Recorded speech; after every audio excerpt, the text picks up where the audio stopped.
So guys, continuation. Isang pinagpalang araw at pagkakataon po ulit para sa ating lahat. Thank you so much po sa inyong lahat na makakapagtuloy-tuloy ulit panoorin ang mga part nitong WWTH po Season 33. To God be the glory po talaga, and God bless each and every one of us. So guys, ito nga pong content ko na to kumbaga sa yung iba po dito imimix ko, balik tanaw ulit natin, reminiscing ulit natin, throwback ulit natin sa mga importanteng content na nagawa ko na baka idagdag ko ulit dito guys. Para po mas madagdagan yung booster ng faith ng bawat isa sa atin. So thank you so much po sa inyong lahat guys. Sa mangilan-ngilang tao na nagpapatuloy-tuloy na kapag dumaan ng mga ganito kong content sa wall ninyo, sa FYP nyo tinatapos niyo po talaga yung humigit kumulang 10 minutes kong content. Thank you so much po sa inyo guys. Si God na po ang bahala sa ating lahat na magbigay sa atin ng mga blessings na hinihingi natin sa Kanya na talagang inaakala natin na para sa atin makakabuti. Pero sa paningin ng Panginoon mag-intay muna tayo kasi alam ng Panginoon kung anong the best sa bawat isa sa atin guys. So ipakita natin ang ipakita sa Panginoon guys, sa Kanyang buktong na anak at sa ating Creator, na sabayan niyo po ako na nagsisikap tayong lahat na pinapakita na natin sa kanilang mag-ama na gusto nating ingatan nila tayo, iligtas nila tayo, samahan nila tayo sa pagtatawid natin sa isa't isa ng mga motivation, ng mga maliliit na kaya pa nating ibigay sa pamilya natin, sa kapwa natin, na inaakala nating mabuti, na mag-glorify talaga natin ang ating Panginoon, na nakatingin siya sa atin, nakikinig siya sa atin, nag-o-observe siya sa atin sa bawat araw na humihiram pa tayo sa Kanya ng napaka-fragile na buhay natin. So, isang maigsing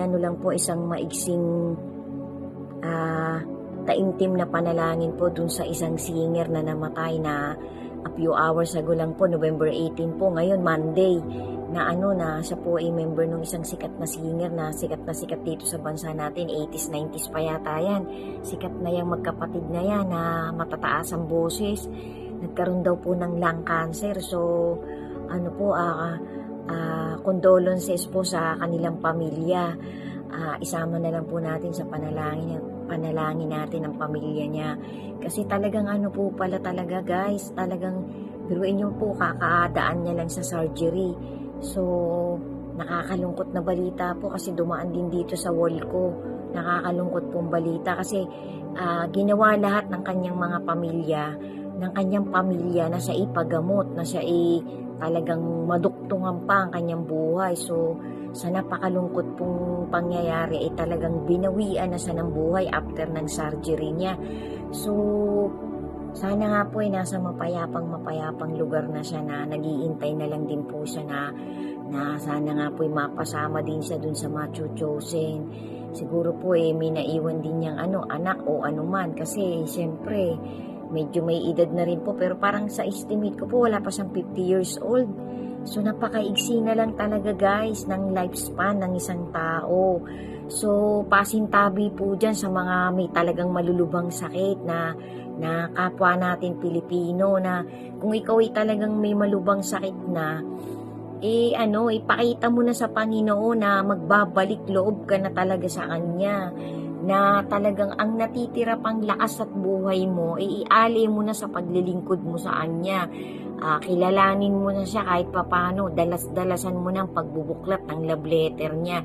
Pero in as much as possible guys, lagi kong nire-remind, huwag nating hintaying magkasakit tayo.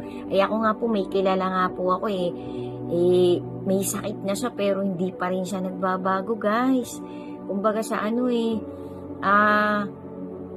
parang kumbaga sa nagtititik-tak na ang oras ng buhay niya, kasi nobody, each and every one of us, nobody can tell, malakas ka man, may cancer ka man o wala, hindi mo masasabi kung hanggang kailan ka mabubuhay, na hanggang kailan malusog ka, o isang sikat na artista ka man o negosyante, may pera ka man o wala, simpleng katamtaman lang ang status mo sa buhay, hindi ka naman mayamang-mayaman, hindi ka din mahirap, o bilyonaryo ka, o milyonaryo ka lang, walang makakapagsabi sa bawat isa sa atin kung ikaw ay aabuti ng 70, 65, 45, 35, 20, o ikaw ay isa palang teenager, o ikaw ay 50 na, o 70, o 60, o 65 ka na. Hindi mo pwedeng i-predict na ikaw ay mahabang-mahaba pa ang oras mo.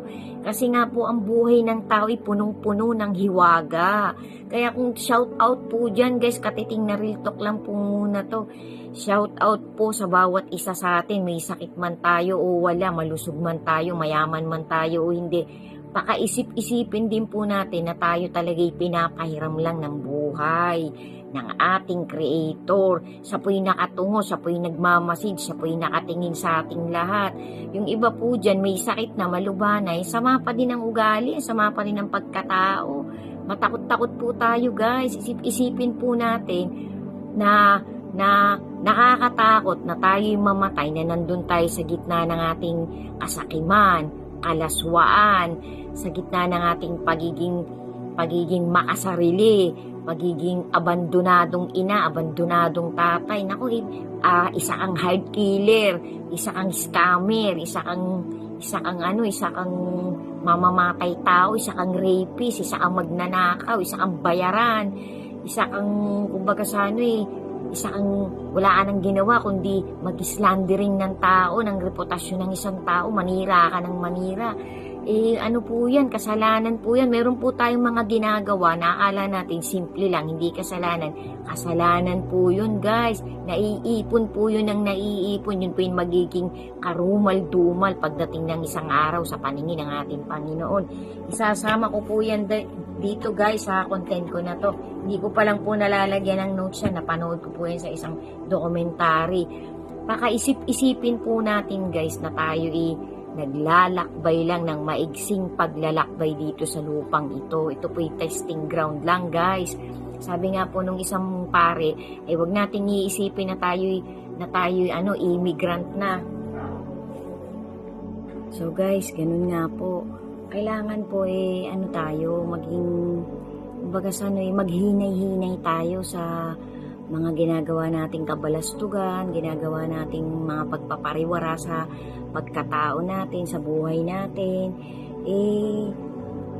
Pakundanganan din po natin, guys, na may isang araw na tayo mahina na hindi na tayo magkakaroon ng pagkakataong sisigaw pa tayo sa Panginoon. Lord, extend mo ang buhay ko. Lord, ayoko pang kunin mo ko. Meron pa akong plano sa pamilya ko. Meron pa akong ganito, bla bla bla.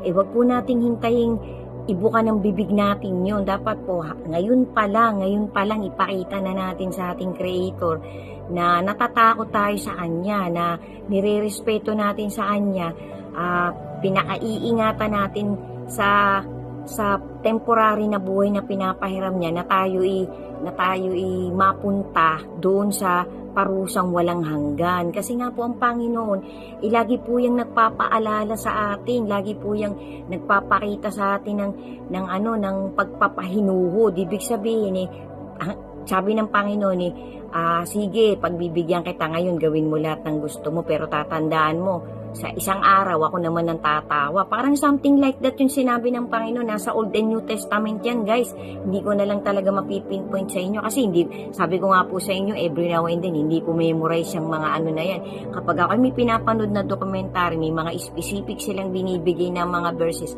yan po ang inilalagay ko, ninonotes ko po yan. Pero yung mga karamihang tinatawid kong salita, yan po karamihan ay biblically inspired, biblically written talaga. Kasi mahirap po talagang magkunwari ka, magpalamya-lamya ka, magpa-demure ka na kunwari bait-baitang ka sa ginagawa mong content, pero deep down inside, talagang demonyo ka pala, nagpapakunwari kang anghel.